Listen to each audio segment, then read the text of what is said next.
Thank you for attending the graduate talks today. My name is Mariana Paz, and I was born and raised in Argentina. I am a trained classical ballet dancer and a multidisciplinary artist with a varied background that has led to experimentation toward fine arts. State of immateriality. I clearly remember reading from the Associated Press a report by the American Civil Liberties Union that the U.S. immigration authorities separated more than 1,500 children from their parents at the Mexico border in the early stage of Trump's administration. According to the report, the new statistics bring the total number of children separated from their parents since July 2017 to more than 5,400. Since that moment, I have been focusing all my projects on the need to address the border crisis in the United States and to present my understanding of the social, economic, and political implications of the issue to audiences. Regardless of the existing immigration and restriction policies implemented by the government of the United States to curb the country's border and immigration concerns, it is now evident that this issue is becoming a complex social problem on a global scale. I will begin my reading in my native language of Spanish, the following poem called Entre irse y quedarse, Between Going and Staying, by Octavio Paz, 1914-1998, a Mexican author and Nobel Prize. I am doing this to embrace my culture and to underscore my respect for those who are struggling at the border. There will be the option to read the English subtitles. Entre irse y quedarse, por Octavio Paz. Entre duda el día, enamorado de su transparencia, la tarde circular es ya bahía. En su quieto vaivén se mece el munco. Todo es visible y todo es elusivo.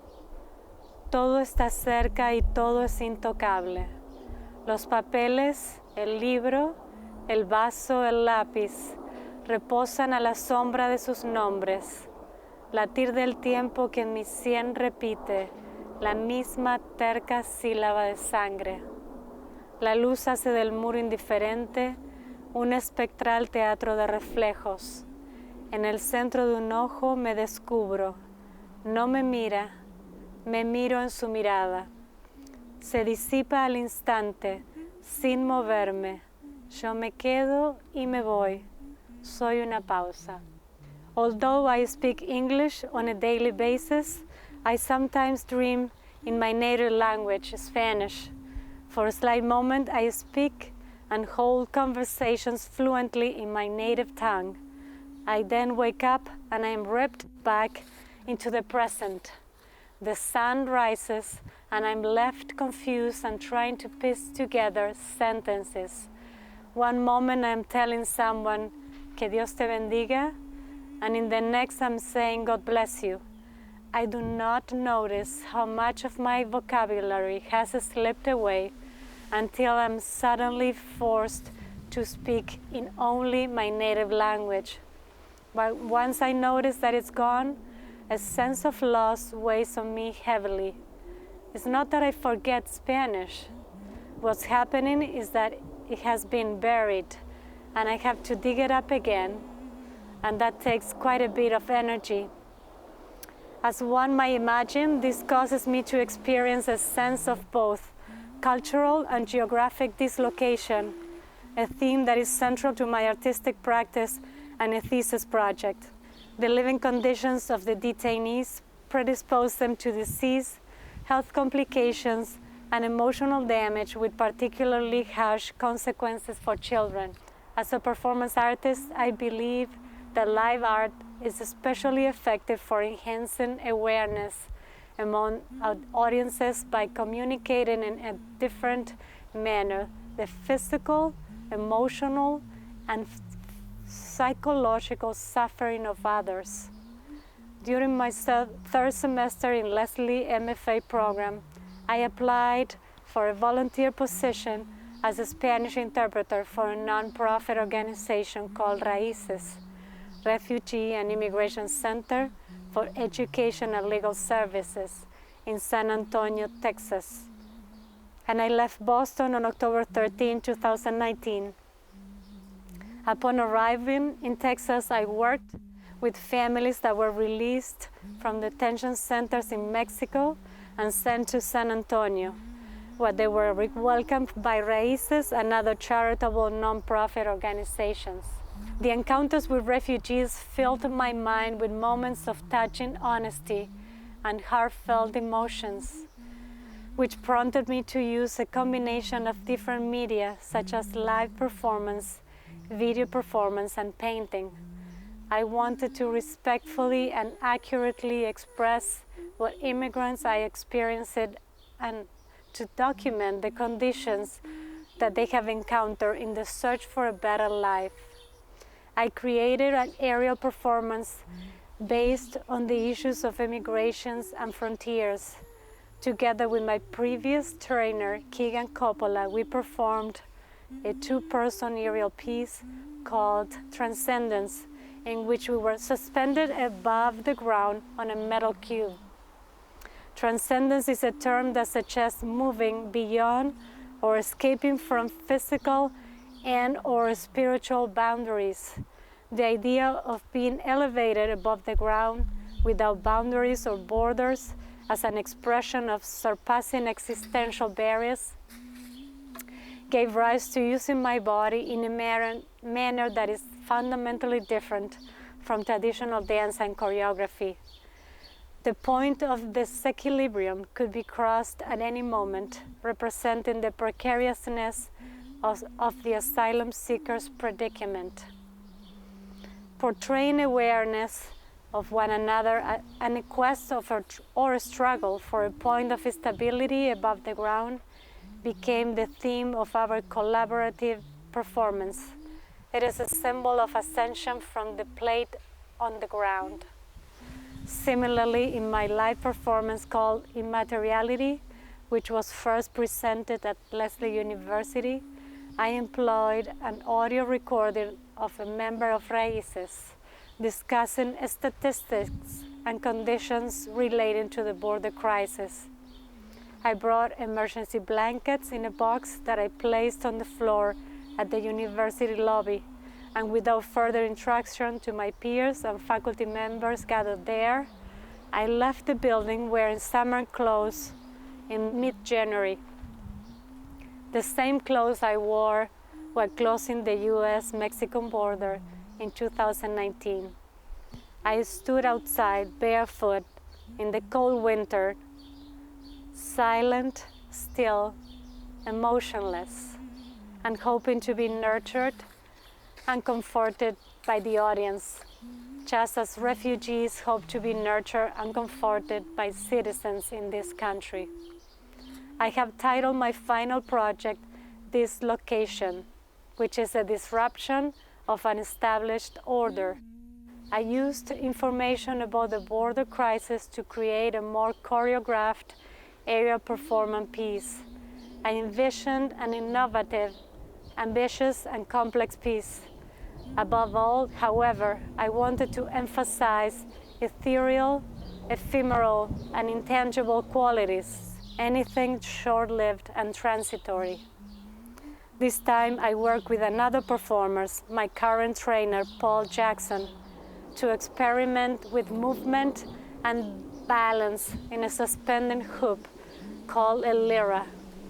I wanted to represent the fragility of time and life, and felt that a light fabric could be used to convey the ideas of flying, fleeing, and transcending borders. I thought of a parachute, a military parachute, and its meaning, its connotation. I asked myself how parachutes work and what they are used for. Parachutes work because of their resistance to air. If there were no air resistance, then gravity would cause everything to fall at the same rate. A parachute needs to be light enough to carry, foldable for transport, and flexible for steering. But it also must be durable and tear-resistant for safety. Finally, a parachute has to be very carefully folded and packed to ensure that it will open reliably. If a parachute is not packed properly, it can result in a malfunction where the fabric fails to deploy correctly or fully. The parachute in my performance was filled with 2 industrial fans blowing air in front of the camera, and at times we were on the lyra behind them with some lighting while the camera caught our shadows. These concepts around the uses and implications of a parachute make me think about liminal spaces. Often when we are in liminal spaces, we have the feeling of being on the verge of something, of occupying a contingent space. This can be referred to as a threshold. Liminal spaces are transitional and transformative spaces. However, if we open ourselves to the condition of liminality, it can constitute a threshold to wonderful new experiences in life. An important strategy I embraced in my work is chance theory as a creative process. A choreography and dancer Merce Cunningham brilliantly stated, "Chance is to try to open my eyes to something I don't know about, rather than me simply repeating something that I have already dealt with." In the 1940s, Merce Cunningham and John Cage developed a radical new concept that music and dance could exist independently within the same performance. The dancer's movements would no longer be tied to the rhythms, mood, and structure of music. Instead, all forms of art could stand alone, even when they share a common space and time. I am fascinated by this emphasis on chance operations, and I wanted to explore it further in my practice. To add an emotional audio element to the background, I asked my classmate Tiara Angus to collaborate on my final project by humming with her beautiful voice. My interest in performance stems from my own anxieties and uncertainties regarding the physical and material world. My projects have been largely inspired by various examples of contemporary art and their association with the traditional arts. More specifically, my projects have been motivated by a broad range of performance artists, including Elizabeth Streb, William Forsythe, and Trisha Brown. All of these artists have greatly contributed to the enhancement of performance art in their various areas of specializations, notably in the context of conceptual dance and acting. Materiality has for a long time been argued as the essential aspect of traditional artworks, although different individuals and theorists have presented distinct claims and perceptions of whether performance art should be considered as immaterial. As an artist, I am greatly captivated by the legacies and arguments presented by several contemporary performance artists and critics regarding the designation of performance art as material or immaterial art, such as Tino Segal, Hall Foster, and Peggy Phelan. As supported by Segal, Foster, and Phelan, I believe that performance art is immaterial and thus should be presented as a form of dematerialized art. I support the idea that the impact of performance art is dependent on the direct interface between the artists and their audiences. Performance art often captivates audiences due to its correlation with the issues occurring in the contemporary society. As a performance artist, I have always admired the works of art that involve creating public awareness. For instance, Streb and Brown created work that demonstrates the intrinsic human capacity to live a better life through body in live performances. The materiality of the work expressed through corporeality is fleeting and immediate. The idea of interiorization, or taking into oneself what one experiences is also important with regard to materiality in art. The work's meaning is suggested, supported, and expanded by its material form, or in the case of performance art, it lacks of material form. Border crises have emerged to be one of the most widespread critical issues affecting individuals in contemporary society.